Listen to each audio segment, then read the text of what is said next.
Welcome to the Let Me Bend Your Ear podcast. My name is Frank. I'm the host of the show. On this podcast, I discuss and review movies new and old. You can listen to the show wherever you get your podcast. You can watch the show on YouTube, Facebook, X, and on Rumble.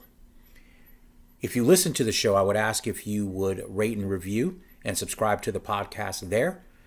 The rate and reviews help the show appear higher in the algorithms or however they work those behind the scenes so that more people can find the show. If you watch the show, I would ask that you, if you haven't done so, subscribe and review there wherever you watch the show. The goal for the show this year, 2025, is to increase viewership and get more listeners to the podcast.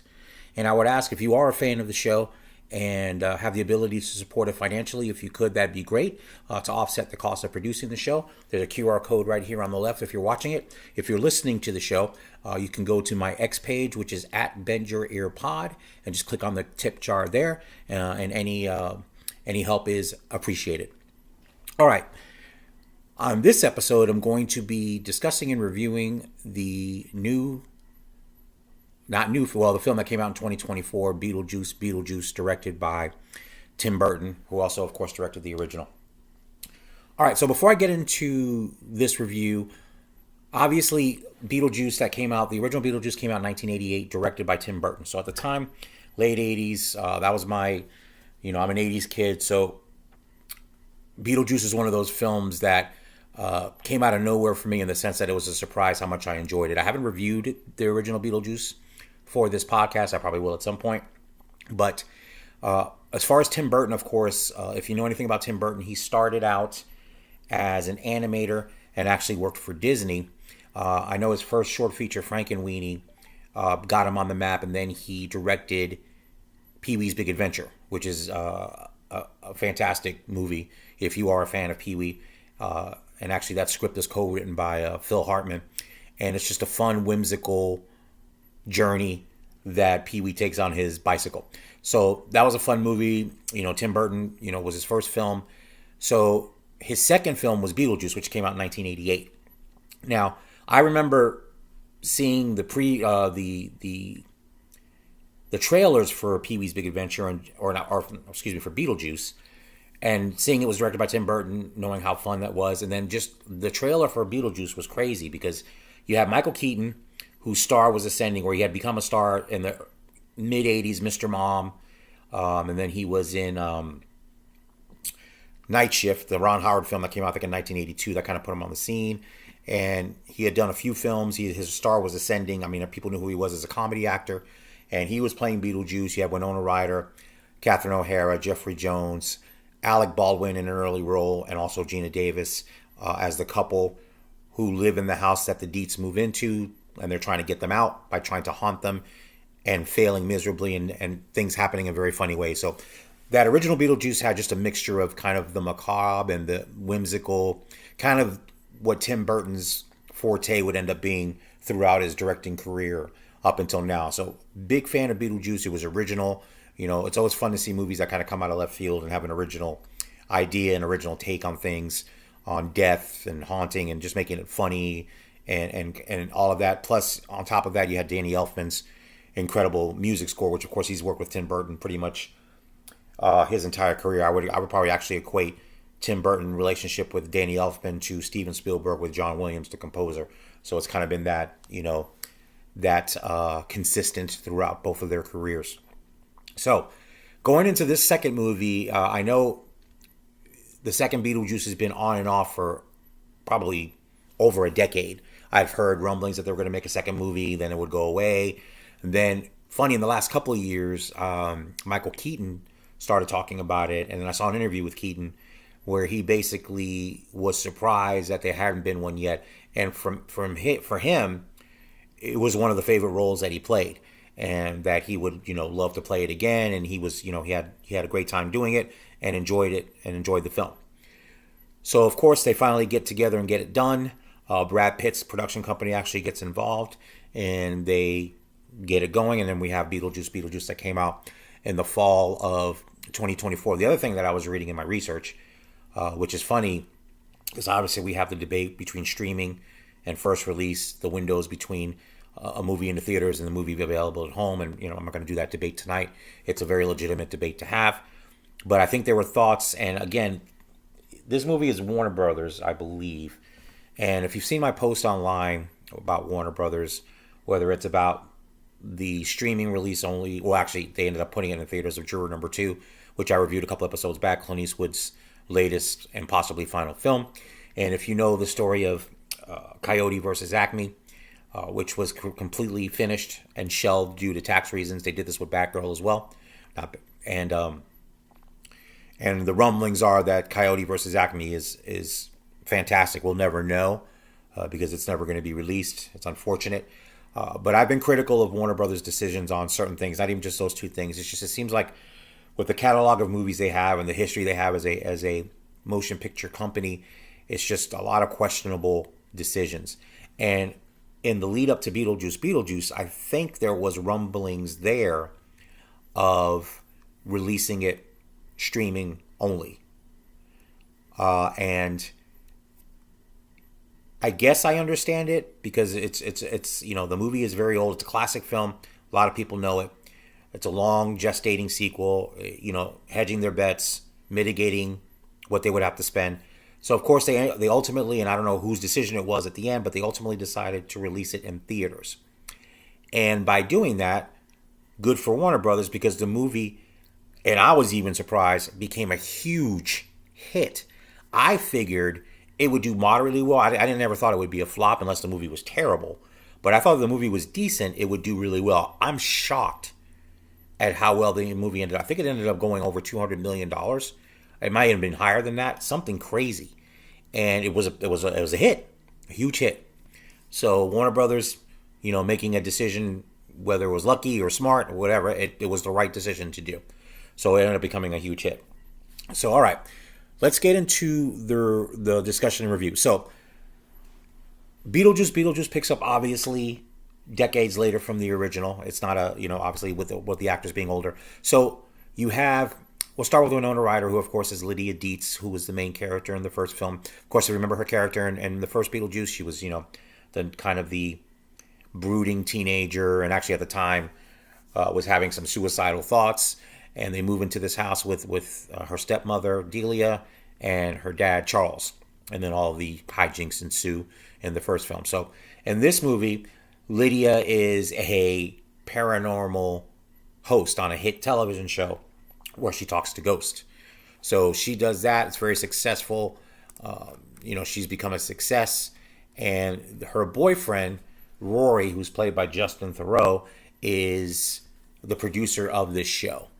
Now, Delia, if you remember in the first movie, she was an artist, still is an artist, and she is hosting a show in Soho, and that's what she's doing now. Now, one thing I do want to address is, because the big question is Charles Dietz. So, Charles Dietz is played by Jeffrey Jones, a fantastic actor. You know him from, the two things I've known him from the best was, of course, the original Beetlejuice. Also, Ferris Bueller's Day Off. And he was also actually, if you watch the television show Deadwood, he was on there as well. So, a couple of decades ago, he got into some trouble about taking photos of an underage boy. And it's basically stalled his career. So, the question was, would he even be in this film? So, he is not in this movie, but his presence kind of looms large, especially on the early going in this film. And we find out early on that Charles Dietz has been killed in a shark attack. So they go to his funeral, and Lydia comes up. Obviously, they go to the original house. They go to the funeral. So his presence kind of looms large because, of course, with Beetlejuice, it deals with the place you go after you die. So there is a iteration of Charles Dietz in the movie, but just not by Jeffrey Jones. So just to get that part out of the way. So Lydia comes back into town. Now, Lydia has a daughter, Astrid, a teenage daughter, played by Jenna Ortega, of course, of Scream fame. And then, of course, she's on the Netflix show Wednesday, which is also produced by by Tim Burton. So they go up to the funeral. You know, they're figuring out what to do with the house. And regarding Beetlejuice himself, what we get in this film is backstory on Beetlejuice. So we find out through a flashback that Beetlejuice was married and his wife is Lydia. So we find out that Lydia marries Beetlejuice and basically married him because she wanted to get his soul. So she is what is called a soul sucker. And literally she sucks the souls out of people and to keep her immortal, I guess would be the best term. So they get married. He finds out that she's poisoned him, and then he chops her up before his soul gets taken. So you find out about that. So after that, what happens is you get the character of Lydia, and that's played by Monica Bellucci. And she's chopped up by Beetlejuice, so she's in pieces in a crate. So there's a fantastic cameo by Danny DeVito, who of course played Penguin in Tim Burton's Batman Returns. So there's a funny scene. He's like the janitor, and then this electrical storm happens, and then this causes the crates to fall apart, and the parts of Lydia's body come back together, kind of to reanimate her. So she's stitching herself up, and that's how she's introduced back into the world. So of course she's on a hunt for Beetlejuice for revenge. So that's going on in the afterlife, and then of course the real world you have Lydia, and then you have her daughter Astrid. Now Astrid's father was killed as well, so he has passed away. So of course she's dealing with that grief. She's not a big fan of Lydia's boyfriend. And of course, Justin Theroux has a knack for playing like scumbag characters, and he's great in this movie in that role. So of course, you know, all he really cares about, it appears to be, is their career, her show being successful. So he's kind of in that vein. So he suggests to Lydia that they get married on Halloween. That would be a big boost for the show. So he asked her to marry. Her. Lydia says yes, and of course, Astrid is not happy about that at all. And Astrid also ends up, while she's in the town, by happenstance meeting a boy that lives in the neighborhood that she ends up taking a liking to, and they kind of try to start a relationship in that sense, and that becomes part of the story as well. So that's pretty much enough of the setup to the film. Let me get to what I liked about it. So what I liked about this movie is Tim Burton does a good job of kind of revisiting this world. He's not completely successful in it, but he hits more than he misses. So, of course, you get the fun of seeing Michael Keaton just, in the role of Beetlejuice, which is never a bad thing. And just like the first movie, Michael Keaton's appearances are probably even more in this movie than the first one, but he's not in it. You get him in fits and starts, so his limited screen time is a bonus because he's great every time he's on screen. And Michael Keaton, of course, is a fantastic actor, and this part he loves it because I think it's so out of what he's normally played, and I think he just enjoys it a lot. And you can tell he does, and he's great. He's always great, and seeing him interact in that world is fantastic. So it's fun to see, and it's fun to see Winona Ryder kind of back in that role as Lydia as well. It's one of my favorite roles of hers anyway. If you're a fan of hers, it's great. Catherine O'Hara, of course, is her always wacky, offbeat self playing her stepmother. And as I stated, Justin Theroux does a good job as well. Jenna Ortega is fine. With her, I think she's a good actress. I don't know if she's a great actress, but she's good, and she does what she does with the role, and it's fine. But again, it's really the star of the show is really Lydia and Beetlejuice, and they're how they interact with each other, the stuff that happens between them is always the most interesting part. And like I said, there was a lot of funny moments in the movie. Being taken back into the world of these characters was fun. So like I said, I think it hits more than it misses, And like I said, I enjoyed a lot of it. The visual effects, of course, are fantastic. You get some callbacks to the first film, especially the sandworm, which was fun to see. So the kind of macabre humor, a lot of it was there as well. And that's the beauty of the first Beetlejuice. And I'll get into what my criticisms of the movie are here in a moment. But the first Beetlejuice really had that perfect balance of funny, macabre, kind of dark humor, all wrapped up in a really well done film. Now in Beetlejuice, Beetlejuice. Oh, actually, before I continue, Willem Dafoe. How can I forget? Willem Dafoe plays an actor that played a cop that was killed, and he's in the afterlife, basically doing his character. So basically, he's trying to solve a mystery. Beetlejuice ends up being a fugitive. He's chasing him, and Willem Dafoe, of course, like with everything, is fantastic. I can't believe I almost forgot to mention him. Willem Dafoe, always great. Like I said, I just reviewed Nosferatu a few episodes back. You can check that out. He's in that. You have Willem Dafoe, it's gold. And he's fantastic in his role as well. Very funny because he plays it straight, and it just makes it funnier that he plays that actor that plays a cop. So it's very funny as well. So my criticisms of the movie are it's not. My issue with it is that as I stated a moment ago, it tries to maintain that balance between funny and dark humor and things like that. And I think it mostly succeeds. I don't think it all the way succeeds.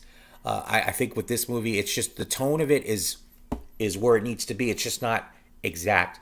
And Beetlejuice was so unique and so original. I think that's part of the problem. I think anything after that is not going to be as good because it's only original the first time. What's fun about this movie is really kind of like with anything when you do a sequel of something this unique this far later. It's the nostalgia aspect of it, and for this movie, it's strong. And like I said, it does a lot of things right, and I'm glad it tilted towards me liking it more than disliking it because it could have really been just a mess, and it's not. It's not. The story's actually pretty good. Finding out about his ex-wife coming after him. They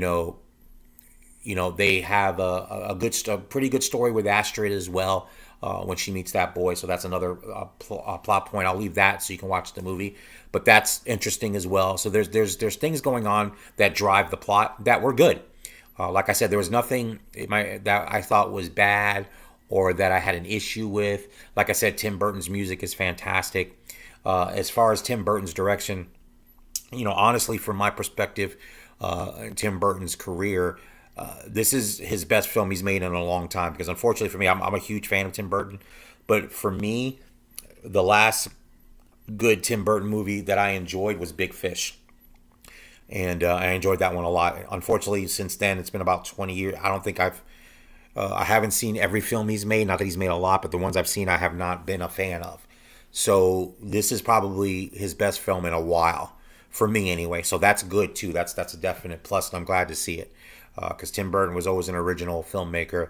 His films, especially in the, not even just Batman, but during his 90s phase, with Batman Returns, Edward Scissorhands, Ed Wood, Mars Attacks, like all those films were uniquely his and were a lot of fun, going all the way up even to Sleepy Hollow, and then of course Big Fish. So to see him kind of return to form a bit in a fun movie in this Beetlejuice sequel was encouraging, and I enjoyed that part of it as well. But again, I think for me the main issue I had was that it's a decent sequel, and that's not an insult. It's a decent sequel, and that makes it at least worth it existing. So I'm glad they did it. I enjoyed it, and I can recommend it. And I'm glad it was really, really well done. Like I said, Michael Keaton and Winona Ryder are the reasons to watch it. They're both fantastic. They slip right back into their roles, and the support they get around them is pretty good as well. So again, I enjoyed it. It's not as good as the first one, but it definitely acquits itself nicely, and it was a fun movie to watch. So for that, and like I said, for the nostalgia piece of it, especially if you watched it back in the 80s like I did, or if you've seen it subsequently, it is fun to revisit that world and revisit those characters for sure. So I definitely enjoyed it. So what I'm going to do is give Beetlejuice, directed by Tim Burton. I'm going to give it 3.5 stars out of 5. So on that scale, I recommend it. I think if you are a fan of the first movie, you will enjoy it. If you are a fan of Michael Keaton, of course, you'll enjoy it because he's great and everything. And like I said, Winona Ryder, Willem Dafoe, they do a great job. And like I said, it was a lot of fun. I enjoyed it. The movie moved along briskly. Like I said, my criticisms of the movie are really just a matter of it not hitting those highs in that world that Tim Burton created in the first film just as consistently. But again, that's a minor knock. So I would recommend you watch it. Like I said, it's a 3.5 star review. Like I said, I recommend it. I wouldn't give it 4 because that's something, I would revisit over and over again. I don't know if I would revisit this movie over and over again, but that doesn't mean on a first watch you won't enjoy it, or that it's not worth your time. If you're a fan of the first one and a fan of the characters, it's definitely worth your time to check it out. So I would definitely recommend it on those grounds alone. So I am going to go ahead and give Beetlejuice, as I said, 3.5 stars out of 5. And you can see it streaming now it's on Max now streaming, or you can rent it if you don't have Max, but it's definitely there, and you can check it out there. Let me know what you think about the movie or what you think about my review. All right, so before I sign off, again, you can listen to this podcast wherever you get your podcast. Please rate and review there, subscribe. You'll get notifications when new episodes are available. And again, you can watch this podcast on X, Facebook, YouTube, and Rumble. So if you do watch this podcast, if you don't mind, if you can subscribe to the channels there, you'll get notifications when the show goes live.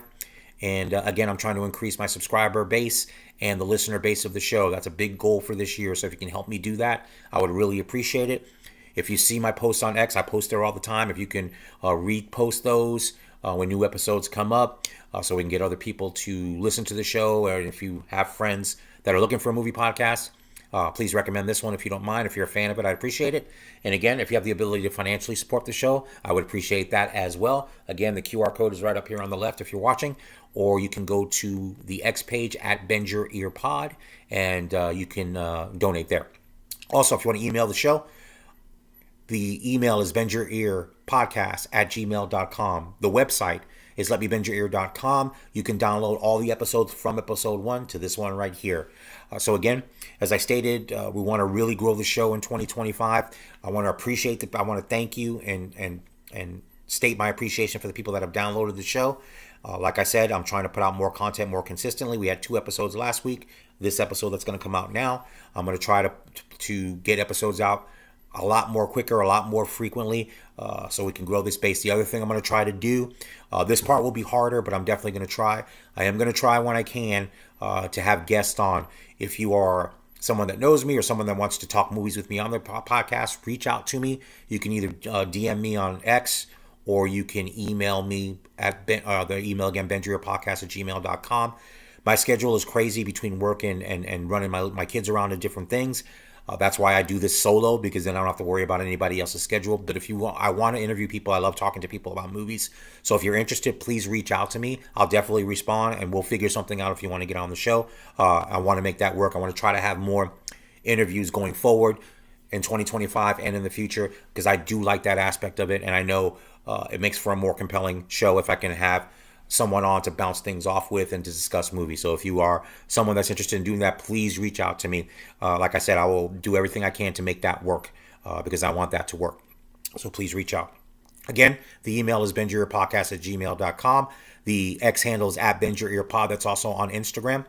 And again, like I said, if you can subscribe to the video channels and click and subscribe if you listen to this podcast. So again, Beetlejuice, directed by Tim Burton. I'm giving 3.5 stars out of 5. So again, thank you for listening. Thank you for watching, and I will see you all